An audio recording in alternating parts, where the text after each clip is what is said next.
आप में से बहुत सारे लोग होंगे जिनके कुछ दांत गायब होंगे, या आपने अपने आप निकलवाए होंगे जिसकी वजह से निकलवाए हो, या फिर उनमें इतना ज्यादा कीड़ा लगा होगा कि आपको लग रहा होगा कि अब इसका और कोई सॉल्यूशन नहीं है, कि इसे अल्टीमेटली निकालना ही पड़ेगा एंड किसी ना किसी तरीके से इन दांतों को रिप्लेस करना पड़ेगा। अब जो रिप्लेसमेंट के ऑप्शंस होते हैं, ये मोटा मोटा हमें पता है कि फिक्स्ड ऑप्शंस, आज हम लोग सिर्फ फिक्स्ड दांतों की बात कर रहे हैं कि फिक्स्ड में हमारे पास दो ऑप्शन होते हैं, एक होता है इम्प्लांट का ऑप्शन और एक होता है ब्रिज का ऑप्शन। इम्प्लांट में क्या होता है कि एक माइनर सर्जिकल प्रोसीजर होता है जिसमें एक स्क्रू आपकी हड्डी में डाला जाता है। कुछ महीनों में ये स्क्रू हड्डी के साथ अच्छे से जुड़ जाता है और उसके बाद इसके ऊपर दान दिया जाता है। ब्रिज में क्या होता है कि ब्रिज में हम लोग आसपास वाले आजू बाजू वाले दांतों का सपोर्ट लेते हैं और फिर उसके बाद जो आपके मिसिंग दांत होते हैं वो भी लगाते हैं और ये आजू बाजू वाले दांतों पे भी कैप चढ़ती है। तो आज हम लोग बात करेंगे अब इसमें कैसे डिसाइड किया जाए कि हम लोग कौन सा दांत लगवाएं। है तो दोनों ही फिक्स दांत के ऑप्शन, बट ये कैसे डिसाइड करें कि कौन सा हमारे केस में कौन सा ऑप्शन बेटर है, कि क्या हम ब्रिज के लिए जाएं या फिर हम लोग इम्प्लांट के लिए जाएं। तो आज मैं डॉक्टर नियति Arora crown hub dental clinic से आपको इनके बारे में थोड़ा सा डिटेल में बताऊंगी कि आपको क्या ऑप्शन आपके लिए बेटर रहेगा, या क्या क्या पॉइंट्स पे आप सोच सकते हैं बिफोर यू डिसाइड कि आप दोनों ऑप्शंस में से किसके लिए जाना चाहेंगे। अब आप मार्केट में जाके ऑफ कोर्स आप लोग बात करेंगे तो बहुत नॉर्मल है कि लोगों के अलग अलग ओपिनियंस हो इसको लेके। Definitely I can guarantee on that कि अगर आप दो अलग अलग डेंटिस्ट या तीन अलग अलग डेंटिस्ट के पास भी जाएंगे तो भी उनके अलग अलग ओपिनियंस होंगे। कुछ लोग कहेंगे कि हाँ इसके लिए ब्रिज बेटर है, इसके लिए क्राउन बेटर है, या इसके लिए इम्प्लांट बेटर है। तो आप कैसे चूज करें, इसमें कुछ हम मोटे मोटे पॉइंट्स डिस्कस करेंगे आज। तो सबसे पहली चीज हम लोग बात करेंगे कि जो हमारा इम्प्लांट और ब्रिज है उसमें जो सबसे मेजर डिफरेंस है वो है एक सर्जिकल प्रोसीजर। जो हमारा इम्प्लांट है उसमें एक माइनर सर्जिकल प्रोसीजर होता है जिसमें हम लोग एक इम्प्लांट जो कि टाइटेनियम का बना होता है। टाइटेनियम वो सेम मटेरियल है जो हमारे बाकी इम्प्लांट, जैसे कि अगर हम लोग नी रिप्लेसमेंट करा रहे हैं या कुछ, तो उसमें भी ये सेम मटेरियल यूज होता है।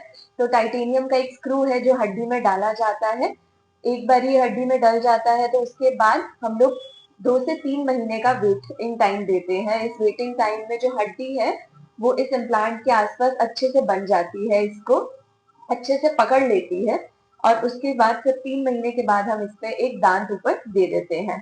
जबकि अगर हम ब्रिज की बात करें तो उसमें कोई भी सर्जिकल प्रोसीजर नहीं रहता है। उसमें हम लोग सिर्फ जो आजू बाजू वाले दांत है, साइड वाले दांतों को थोड़ा सा एक शेप देते हैं। उस शेप देने के बाद उसका माप लिया जाता है और उस माप के हिसाब से आपके वहां पे ब्रिज बनता है। ब्रिज को आप ऐसे समझिए जैसे हम कोई भी पुल या ब्रिज होता है उसके एक राइट साइड एक लेफ्ट साइड सपोर्ट होता है।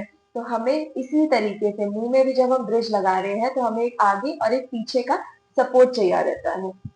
ठीक है, इसी पे अगर हम सपोर्ट की बात करें तो इम्प्लांट में हम लोग आजू बाजू के दांतों का सपोर्ट नहीं लेते हैं, सिर्फ जहाँ पे दांत मिसिंग होता है वहां पे इम्प्लांट प्लेस किया जाता है। आसपास के दांतों को बिल्कुल छेड़ा नहीं जाता, which is a very positive point for implant, क्योंकि हमें आसपास के दांतों को नहीं छेड़ना पड़ता।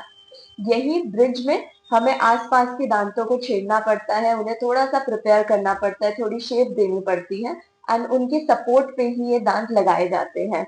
अब ये सपोर्ट बहुत जरूरी है। आपको ये जब भी कोई आपका डेंटिस्ट आपको ये सजेस्ट कर रहा है उसको ये देखने की जरूरत है कि जो आपके आसपास के दांत है क्या वो सपोर्ट के लायक भी है कि नहीं है।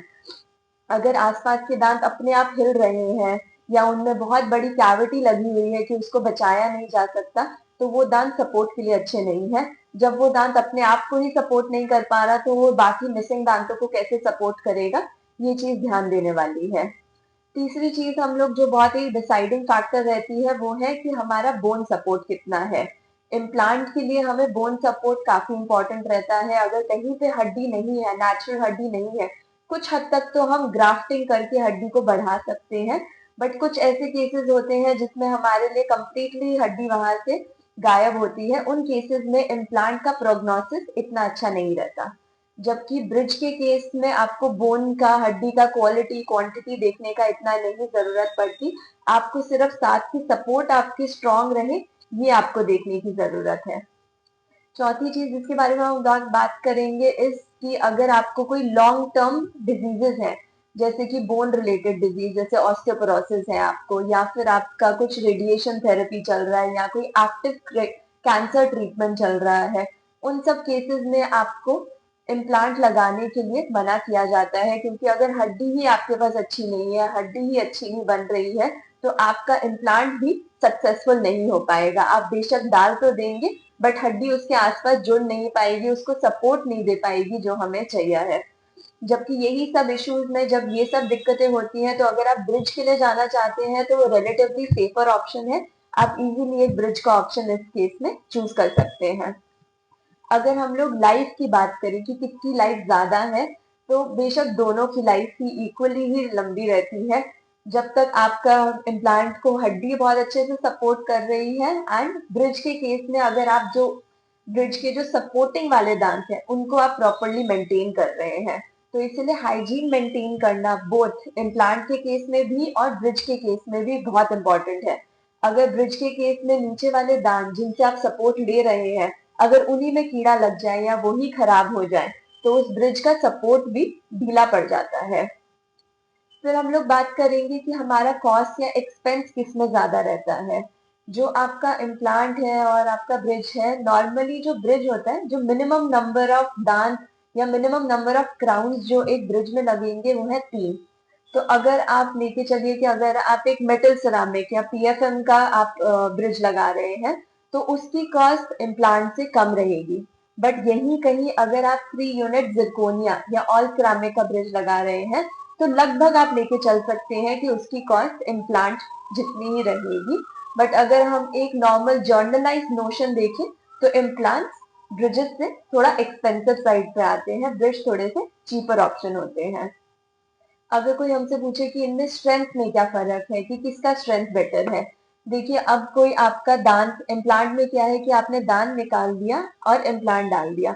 अब इम्प्लांट जो है वो आपकी जड़ को रिप्लेस कर रहा है वहां पे, और 2-3 महीने में इतनी अच्छी हड्डी बन जाती है वहां पे कि वो एकजुट हो जाता है हड्डी के साथ, और उसके बाद इम्प्लांट को अगर हम चाहे भी तो हमारे लिए निकालना बहुत मुश्किल हो जाता है। तो इसीलिए स्ट्रेंथ इसमें इम्प्लांट में भी अच्छी है, एंड ब्रिज में अगर आपके सपोर्टिंग दांत जो है वो अच्छे हैं, स्ट्रांग है, तो उसमें भी वो चीज सही रहेगी। बाय चांस अगर आपके ब्रिज में आपके डेंटिस्ट को ऐसा लगता है कि एडजॉइनिंग अगर हम एक दांत इधर और एक दांत इधर का लेंगे तो उसमें सपोर्ट अनफ नहीं रह रहा, तो वो उस सपोर्ट को बढ़ा भी सकता है, कि एक एक दांत लेने की जगह वो 2 या 3 दांत, जैसे उन्हें ठीक लगता है आपके केस के हिसाब से, उस हिसाब से नंबर ऑफ टीथ इंक्रीज करके भी आपका सपोर्ट इंक्रीज कर सकते हैं, उस ब्रिज का स्ट्रेंथ को इंक्रीज कर सकते हैं। तो अब ये सब आपके मैंने एक मेजर पॉइंट्स आपके सामने रखे हैं, जिसके बेसिस पे आप और आपका डेंटिस्ट इस चीज पे डिसाइड कर सकते हैं। बट अगर आप मेरे से एक ऑनेस्ट ओपिनियन मांगे, तो अगर आपके पास ये ऑप्शन हो कि आप इम्प्लांट करवा सकते हैं, अगर आप ये सारे क्राइटेरिया फुलफिल कर रहे हैं, then your first option, your first choice should be an implant. क्योंकि आप ब्रिज में साथ वाले दांतों को भी ट्रिम कर रहे हैं, उनको भी घिस रहे हैं, और मतलब आप क्यों साथ वाले दांतों को, अपने नेचुरल दांतों को आप जब तक बचा के रख सकते हैं तब तक बचा के रखना चाहिए। अगर उनका हमें सपोर्ट ना लेना पड़े, उन पे कैप ना चढ़ाना पड़े, तो वो बेटर ऑप्शन रहता है। एक और केस जिसके अंदर इम्प्लांट ही अल्टीमेट ऑप्शन रह जाता है इज कि जैसे कुछ केसेस ऐसे होते हैं कि हमारे पास आगे का सपोर्ट तो है बट पीछे का सपोर्ट नहीं है, कि आगे आगे वाले दांत है बट पीछे की दाढ़ें नहीं है।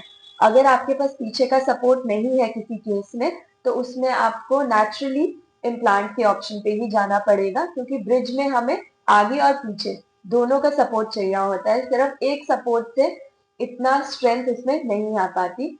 या फिर अगर किसी का पूरा, जैसे ये इम्प्लांट जो है आजकल डेंचर वाले पेशेंट्स के लिए, जिनका पूरा मुंह में कोई दांत नहीं होता, उनके लिए भी बहुत अच्छा ऑप्शन है, जिसके अंदर हम लोग 4 से 6 इम्प्लांट्स के ऊपर सारे दांत, 12 से 14 दांत ऊपर और 12 से 14 दांत नीचे हम दे पाते हैं। हमें 4 to 6 इम्प्लांट्स ऊपर चाहिए रहते हैं और 4 से 6 इम्प्लांट्स नीचे चाहिए रहते हैं, जिसके ऊपर हम सारा ये बेस कर सकते हैं। अगर ये सब डिस्कशन के बाद भी आपका कोई डाउट है इस बारे में, तो आप प्लीज कमेंट बॉक्स में इसके बारे में लिखिए, ताकि हम आपसे उसके बारे में बात कर सके, उसका रिप्लाई कर सके। अगर आपको ऐसी वीडियोस और अच्छी लगती हैं तो प्लीज हमारे चैनल ट्रुथ बाय डॉक्टर नियति को सब्सक्राइब करें। Thank you.